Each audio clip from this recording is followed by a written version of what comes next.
ഇന്ന് നീ സുഖമായിട്ട് ഉറങ്ങിക്കോ മോളെ. നാളെ നിനക്ക് ശിവരാത്രിയാണ്. ശിവരാത്രി. അങ്ങനെ ഞാൻ മനസ്സിൽ ഓരോന്ന് കണക്കൂട്ടി റൂമിലേക്ക് നിന്നു. അമ്മേ. മുറിയുടെ ഹാൻഡിൽ ലോക്ക് തുറന്നതേ ഓർമ്മയുള്ളൂ. മലർന്നടിച്ചൊരു വീഴ്ചയായിരുന്നു. കൂടാതെ തലയിലേക്ക് എന്തൊക്കെയോ വീണ് കണ്ണുകൂടി കാണുന്നില്ല. അയ്യോ, എൻ്റെ നടു ഒടിഞ്ഞേ. പതിയെ നടുവും താങ്ങി എഴുന്നേറ്റ് തലയിലേക്ക് വീണ അരിപ്പൊടി കുഴഞ്ഞു കളഞ്ഞ് ജസ്റ്റ് ഒന്ന് തിരിഞ്ഞു നോക്കിയപ്പോൾ കണ്ട കാഴ്ച, നിലത്ത് പരന്നു കിടക്കുന്ന എണ്ണ, ഹാൻഡിൽ ലോക്കിൽ നൂല് വെച്ച് ബാലൻസ് ചെയ്ത് മുകളിൽ വെച്ചിരിക്കുന്ന അരിപ്പൊടിയുടെ പാത്രം. ഇത് അവന്മാർ തന്നെയാണ്. അവർ മാത്രമാണ് തെണ്ടികൾ. ചിന്തിച്ച് തീർന്നില്ല. ഫോൺ റിങ് ചെയ്യുന്നതിട്ട് എടുത്തു നോക്കിയപ്പോൾ വിമൽ കോളിംഗ്. പാരട്ട തെണ്ടി ചത്തോന്നറിയാൻ വിളിച്ചതായിരിക്കും. വേഗം എണീറ്റ് പോയി കുളിച്ചു വന്നേ ആ അരിപ്പൊടിയൊക്കെ കഴുകിക്കള.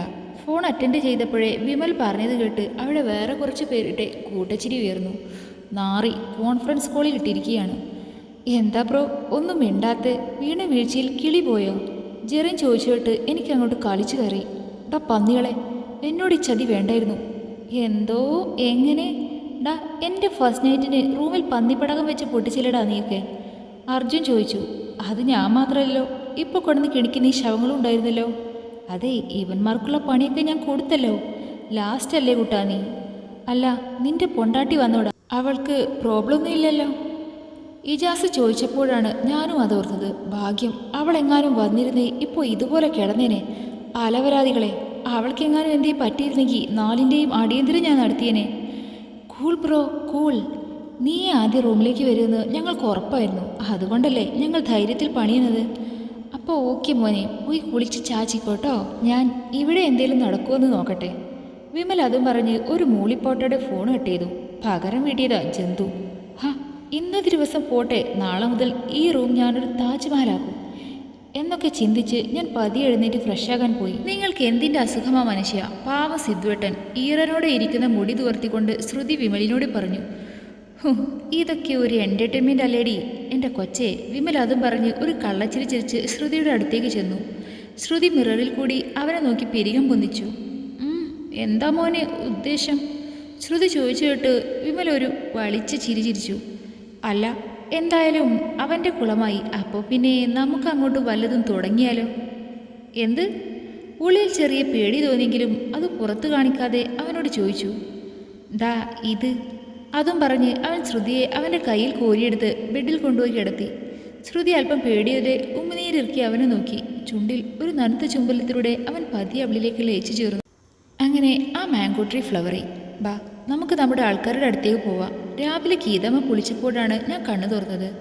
പെട്ടെന്ന് ഗീതമ്മയെ മുമ്പിൽ കണ്ട് ഞാൻ ഞെട്ടി എഴുന്നേറ്റു. ഗീതമ്മേ, എഴുന്നേറ്റോ? അയ്യോ, എന്താ എന്നെ വിളിക്കാതിരുന്നത്? ഇപ്പോൾ പനി കുറഞ്ഞോ? പെട്ടെന്ന് വെപ്രാളപ്പെട്ട് ഞാൻ ചോദിച്ചത് കേട്ട് ഗീതമ്മ ചിരിച്ചു. എനിക്കിപ്പോൾ ഒരു കുഴപ്പമില്ല എൻ്റെ കുട്ടിയെ. നല്ല ക്ഷീണം കാണും, അതുകൊണ്ട് ഉറങ്ങിക്കോട്ടെ എന്ന് കരുതിയാണ് ഞാൻ വിളിക്കാതിരുന്നത്. മോൾ റൂമിലേക്ക് ചെല്ല്. കണ്ണൻ എഴുന്നേൽക്കാനാകുന്നതേ ഉള്ളൂ. പിന്നെ മോളെ രണ്ടുപേരും ഒന്ന് അമ്പലത്തിലൊക്കെ ഒന്ന് പോയി വാ. ഇന്നലെ വിവാഹം കഴിഞ്ഞതല്ലേ ഉള്ളൂ. ഗീതമ്മ പറഞ്ഞതനുസരിച്ച് ഞാൻ മുകളിലേക്ക് ചെന്നു. മുറിയിലേക്ക് ചെന്നപ്പോൾ കണ്ണേട്ടൻ നല്ല ഉറക്കമാണ്. കൊച്ചുകുട്ടികളെ പോലെ ഉറങ്ങുന്ന കണ്ണേട്ടനെ കണ്ട് അറിയാതെ ചുണ്ടിൽ ഒരു പുഞ്ചിരി വിരിഞ്ഞു. ഞാൻ കണ്ണേട്ടനടുത്തേക്ക് ചെന്ന് നെറ്റിയിലേക്ക് അലസമായി വീണുകിടുന്ന മുടിയൊക്കെ മാടി ഒതുക്കി വെച്ചു. കണ്ണേട്ടനൊന്ന് കുറുകിക്കൊണ്ട് എൻ്റെ നേരെ തിരിഞ്ഞു കിടന്നു. ഞാൻ അറിയാതെ ചിരിച്ചുപോയി. ആ വിരിനെറ്റിയിൽ ഒരു സ്നേഹചുംബനം അർപ്പിച്ച് ഞാൻ ഫ്രഷ് ആകാനായി ബാത്റൂമിലേക്ക് കയറി. മുഖത്തേക്ക് ചെറിയ വെള്ളത്തുള്ളി പതിച്ചപ്പോഴാണ് ഞാൻ കണ്ണു തുറന്നത്. നോക്കുമ്പോൾ കുളിയൊക്കെ കഴിഞ്ഞ് ഈറനോടെ മുടി തുവർത്തിക്കൊണ്ട് നിൽക്കുന്ന എൻ്റെ പ്രിയ ഭാര്യ. രാത്രിയിൽ ഒട്ട് കിട്ടിയതുമില്ല, എന്നിട്ട് രാവിലെ തന്നെ മനുഷ്യൻ്റെ കൺട്രോൾ കളയാനായിട്ടിരിക്കുക. തിരിഞ്ഞു നിൽക്കുന്നത് കൊണ്ട് പെണ്ണ് ഞാൻ എഴുന്നേറ്റത് അറിഞ്ഞിട്ടില്ല. ഞാൻ പതിയെ ശബ്ദമുണ്ടാക്കാതെ അവളുടെ പിറകിലൂടെ ചെന്ന് അരയിലൂടെ കൈയിട്ട് ചേർത്ത് പിടിച്ചു. പെട്ടെന്നായതുകൊണ്ട് ദേവുട്ടി ഞെട്ടി കൊതിയറുമാറാൻ നോക്കി. പക്ഷേ ഞാനതിന് സമ്മതിക്കാതെ അവൾ ഒന്നുകൂടി എന്നോട് ചേർത്ത് ആ നഗ്നമായ തോളിൽ പറ്റി പിടിച്ചിരിക്കുന്ന വെള്ളത്തുള്ളികളെ എൻ്റെ ചുണ്ടുകളിൽ ഒപ്പിയെടുത്തു.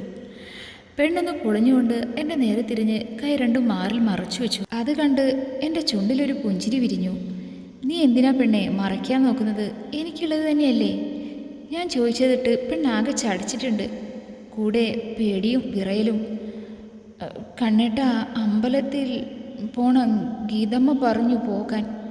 പെണ്ണെങ്ങനെയോ വിക്കി വിക്കി പറഞ്ഞിട്ട് ഞാനൊരു ചിരിയോടെ പിടിയയച്ച് അവളുടെ തലയിൽ കെട്ടിയിരുന്ന തോർത്തെടുത്ത് ഫ്രഷാകാൻ പോയി. ഹാവോ, കണ്ണേട്ടൻ പിടിവിട്ടപ്പോഴാണ് ശരിക്കും ശ്വാസം വീണത്. മാഷ് അടുത്തേക്ക് വരുമ്പോൾ പോലും ഇത്രയ്ക്ക് ടെൻഷനായിട്ടില്ല. പക്ഷേ കണ്ണേട്ടനല്ല, മാഷ്.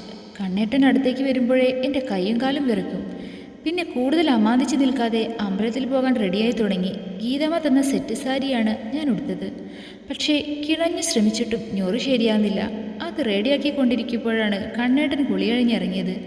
അത് കണ്ടപ്പോഴേ ഞാൻ ആകെ അലങ്കോലായി കിടക്കുന്ന സാരി നേരെയാക്കിയിട്ടു. നീ ഇതുവരെ റെഡിയായില്ലേ? ഇങ്ങനെ പോയാൽ നമ്മുടെ ഫസ്റ്റ് മീറ്റ് പോലെയാകും. കണ്ണേട്ടൻ തലയും തോർത്തിക്കൊണ്ട് പറഞ്ഞത് എനിക്കൊന്നും മനസ്സിലായില്ല. ഫസ്റ്റ് മീറ്റോ? അപ്പോൾ എന്താ ഉണ്ടായേ? ആഹാ, ബെസ്റ്റ്. ഇത്ര വേഗം മറന്നോ? മോള് കുളിച്ചിറങ്ങി ആടിത്തൂങ്ങി അവിടെ എത്തുമ്പോഴേക്കും നട അടയ്ക്കും. എന്നിട്ട് അതിൻ്റെ ദേഷ്യം അടുത്ത് നിൽക്കുന്ന പാവങ്ങളോട് തീർക്കും. കണ്ണേട്ടൻ ചിരിയടക്കി പറഞ്ഞു കേട്ട് ഞാൻ അങ്ങേരെ കണ്ണുരുട്ടി കാണിച്ചുകൊണ്ട് ചുണ്ടുകൊട്ടി. ഹോ, ഇനി അതിന് പിണങ്ങണ്ട. എൻ്റെ പൊണ്ടാട്ടിക്കുട്ടി ഒന്ന് വേഗം ഒരുങ്ങി വാ. ആദ്യ കണ്ണേട്ടാ, ഞാൻ ഈ ധാവണി തന്നെ ഉടുത്താലോ? ഇത് ശരിയാകുന്നില്ല. അല്ലെങ്കിൽ ഞാൻ ഗീതമ്മയുടെ അടുത്ത് പോയി ശരിയാക്കാം. ഞാൻ പറഞ്ഞത് കേട്ട് കണ്ണേട്ടൻ നടുവിന് കൈയും കൊടുത്ത് എന്നെ അടിമുടി ഒന്ന് നോക്കി. ഇനി നീ ധാവണി എടുത്താൽ എന്താ ഉണ്ടാവുക എന്ന് പറഞ്ഞത് ഓർമ്മയുണ്ടല്ലോ. പിന്നെ ഇത് റെഡിയാക്കാൻ ഗീത് വേണ്ട, ഞാൻ തന്നെ ധാരാളം. കണ്ണേട്ടൻ അതും പറഞ്ഞ് ഒരു കള്ളച്ചിരിയോടെ എൻ്റെ അടുത്തേക്ക് വന്നു. ഈശ്വര, പണി പാളിയോ? ഞാൻ പേടിയോടെ ഉമിനീറിറക്കി കണ്ണേട്ടനെ നോക്കി. കണ്ണേട്ടൻ പതിയെ എൻ്റെ സാരിയിൽ പിടുത്തുവിട്ട് ഞൊറിയൊക്കെ റെഡിയാക്കി തരാൻ തുടങ്ങി. ഞാൻ ആകെ കിളി പോയി നിന്നു. കണ്ണേട്ടന് സാരി ഉടുക്കാനൊക്കെ അറിയോ? ഉടുക്കാൻ അറിയില്ല, ഉടുപ്പിക്കാൻ അറിയാം. കല്യാണം കഴിഞ്ഞാൽ ഇതുപോലൊരു സിറ്റുവേഷൻ വരുമെന്ന് എനിക്ക് നേരത്തെ അറിയായിരുന്നു. അല്ല, സാധാരണ അങ്ങനെയാണല്ലോ. അപ്പോൾ പിന്നെ നേരത്തെ അങ്ങോട്ട് പഠിച്ചു വെച്ചു. അതും പറഞ്ഞ് കണ്ണേട്ടൻ ഞൊറി റെഡിയാക്കി എൻ്റെ ഉടുപ്പിലേക്ക് വെക്കാൻ തുടങ്ങിയതും ഞാനൊരു ഞെട്ടലോടെ കണ്ണേട്ടൻ്റെ കയ്യിൽ പിടുത്തുവിട്ടു. അത് കണ്ട് കണ്ണേട്ടൻ ഒരു ചിരിയോടെ ഞൊറി എൻ്റെ കയ്യിലേക്ക് തിന്നു. ഇതാ, നീ തന്നെ കുത്തിക്കോ. ഇനി ഞാൻ ചെയ്തിട്ട് വെറുതെ ആ ഹൃദയം പൊട്ടിപ്പോകണ്ട. അത് കേട്ട് എനിക്കും ചിരി വന്നു. സാരി നേരെയാക്കിയതിനു ശേഷം കണ്ണേട്ടൻ എൻ്റെ അടുത്തേക്ക് ഒന്നുകൂടി ചേർന്ന് നിന്ന് ഡ്രസ്സിംഗ് ടേബിളിൽ ഇരുന്ന് സിന്ദൂരച്ചപ്പെടുത്ത് അതിൽ നിന്നൊരു നുള്ളു സിന്ദൂരെടുത്ത് എൻ്റെ സീമന്തരേഖയെ ചുവപ്പിച്ചു. കൂടാതെ അവിടെ ഒരു സ്നേഹ ചുംബനവും നൽകി. ഈ രേഖയെ എന്നും ചുവന്നു കാണാനാണ് എനിക്കിഷ്ടം. എൻ്റെ പ്രണയം നിന്നിലേക്ക് ഒഴുക്കുന്ന ചുവപ്പ്. ഞാനത് മനസ്സിൽ സ്വീകരിച്ചെന്ന പോലെ വിരലിൽ ഉയർന്ന് കണ്ണേട്ടൻ്റെ നെറ്റിയിൽ ചുണ്ടുകൾ അമർത്തി. കണ്ണേട്ടൻ അത് കണ്ണുകളടച്ച് സ്വീകരിച്ചു. പിന്നെ ഞങ്ങൾ വേഗം ഒരുങ്ങിയിറങ്ങി അമ്പലത്തിലേക്ക് പോയി. തൊഴുകി തിരിച്ച് വീട്ടിലേക്ക് വരുമ്പോഴാണ് മുറ്റത്തൊരു കാറ് കിടക്കുന്നത് കണ്ടത്. ബുള്ളറ്റ് പാർക്ക് ചെയ്ത് ഞങ്ങൾ വീട്ടിലേക്ക് കയറാൻ തുടങ്ങിയതേയുള്ളൂ. അകത്ത് നിന്ന് ഒരു കുട്ടി ഞങ്ങളുടെ അടുത്തേക്ക് ഓടി വന്നു. കണ്ണാ എന്ന് വിളിച്ചുകൊണ്ട് അവൻ കണ്ണേട്ടൻ്റെ അടുത്തേക്ക് ഓടി വന്നു. അതാരാണെന്ന് മനസ്സിലാകാതെ ഞാൻ വീഴ്ചയുന്നു. കണ്ണേട്ടൻ ആ മോനെ എടുത്തുയർത്തി അവൻ്റെ കവിളിൽ ഉമ്മ വെച്ചു. ഹൈ, കണ്ണൻ്റെ അപ്പുമോൻ എപ്പോഴാ വന്നേ? കണ്ണേട്ടൻ ചോദിച്ചു കേട്ട് മോൻ കൊച്ചരി പല്ലുകൾ കാണിച്ച് ചിരിച്ചു. അത് കണ്ട് എൻ്റെ ചുണ്ടിലൊരു പുഞ്ചിരി വിടർന്നു. ഇപ്പോൾ വന്നു. പപ്പയും അമ്മയും ഉണ്ടല്ലോ. ആണോടാ? എന്നവാ, നമുക്ക് അവരുടെ അടുത്തേക്ക് പോകാട്ടോ. അപ്പൂട്ടാ, ഈ ആൻറ്റി അറിയോ വാവയ്ക്ക്? അവരെ പുഞ്ചിരിയോടെ നോക്കി നിന്ന് എന്നെ ചൂണ്ടി കണ്ണേട്ടൻ ചോദിച്ചു കേട്ട് മോൻ എന്നെ നോക്കി. പതിയെ ആ കുഞ്ഞു ചുണ്ടിലും പുഞ്ചിരി വിടർന്നു. ദേവു എന്ന് വിളിച്ചുകൊണ്ട് അവൻ എൻ്റെ മേലേക്ക് ചാടി. ഞാൻ ചിരിച്ചുകൊണ്ട് മോനെ പൊതിഞ്ഞു പിടിച്ച് ആ കുഞ്ഞിക്കവിളിൽ ഒരു ഉമ്മ കൊടുത്തു. ഇതാരാ കണ്ണേട്ടാ? ആഹാ, നിനക്ക് മനസ്സിലായില്ലേ? ഇതാണ് നമ്മുടെ ചന്ദ്രമാമയുടെ മകൾ ശില്പയുടെ ഒരേ ഒരു മോൻ ആര് എന്ന് ഞങ്ങളുടെ അപ്പു. അപ്പുവിൻ്റെ കവിളിൽ പിടിച്ചു വലിച്ചുകൊണ്ട് കണ്ണേട്ടൻ പറഞ്ഞു. ഞങ്ങൾ മോനെയും കണ്ട് അകത്തേക്ക് കയറി. ഞങ്ങൾ അകത്തേക്ക് കയറിയപ്പോൾ ശില്പയും പ്രകാശവും ഹാളിലുണ്ടായിരുന്നു. ഹോ അളിയോ, എന്തൊക്കെ? എന്നെ കണ്ടപ്പോഴേ പ്രകാശ് ചോദിച്ചു. ശില്പ അപ്പോഴേക്കും ദേവുട്ടിയുടെ അടുത്തേക്ക് ചെന്നു. പിന്നെ ഓരോന്ന് പറഞ്ഞ് രണ്ടും കൂട്ടായി. അത് ശരി, കല്യാണത്തിനുണ്ടാകുമെന്ന് പറഞ്ഞ് നിങ്ങൾ വന്നത് കല്യാണം പിറ്റേന്ന്. എൻ്റെ പെങ്ങൾക്കും അളിയനും അത്ര വലിയ തിരക്കായിരുന്നു. സോറി അളിയ, നേരത്തെ പോരണം എന്നൊക്കെ വിചാരിച്ചതാ, പക്ഷേ ലീവ് കിട്ടണ്ടേ?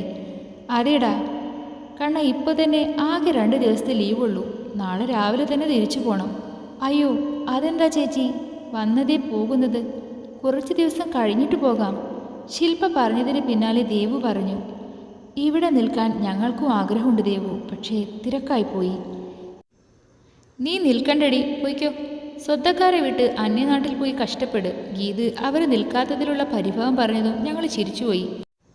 ഗീതുവിന് പെൺകുട്ടിയില്ലാത്തതുകൊണ്ട് എന്നെയും ശരത്തിനേക്കാൾ കാര്യമായിരുന്നു ശില്പയെ. അവൾക്കും അങ്ങനെ തന്നെ. ഞാനും അവളും സെയിം ഏജാണ്. അങ്ങനെ ഓരോന്ന് പറഞ്ഞ് സമയം കടന്നുപോയി. അപ്പൂനാണെങ്കിൽ നമ്മളെ പെണ്ണിനെ നല്ലോണം ബോധിച്ച മട്ടാണ്. ഇവിടെയും ഞാൻ പോസ്റ്റ്. ബട്ട് എന്തൊക്കെ വന്നാലും ഞാൻ ഇന്ന് രാത്രി നിന്നെ വിടൂല മോളെ. രാത്രിയായതും എല്ലാവരും ഫുഡൊക്കെ കഴിച്ച് കിടക്കാൻ പോവാൻ ഒരുങ്ങി. ശില്പ ദേവുവിൻ്റെ കയ്യിൽ നിന്നും കുഞ്ഞിനെ വാങ്ങാൻ വന്നതും ചെക്കൻ അവളെ അള്ളിപ്പിടിച്ച് നിൽക്കുക. ഞാൻ ഇന്ന് ദേവുവിൻ്റെ കൂടെയാണ് കിടക്കണേ. ചെക്കൻ പറഞ്ഞിട്ട് ഞാൻ ഞെട്ടി അവൻ്റെ മുഖത്തേക്ക് നോക്കി. ദേവു ആണെങ്കിൽ ചീരി കടിച്ചു പിടിച്ച് എന്നെ നോക്കുക.